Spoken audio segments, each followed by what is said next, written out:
মনে রাখতে হবে মা, অন্যের কাঁচা ধরে টানাটানি নয়।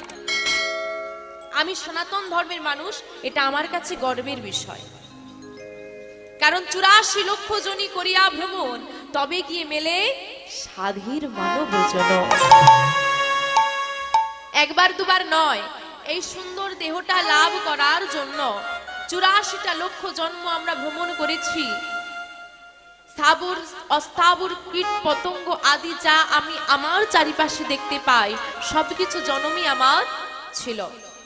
প্রতিটা জন্মে একটাই সাধনা, হে দয়াময়, এ জন্মে পশুকুলে জন্ম দিয়েছো, পরজন্মে মানব জন্ম দিও।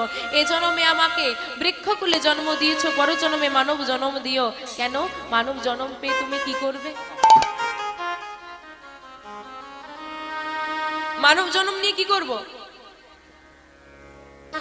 তোমার চরণে দাস হয়ে থাকবো।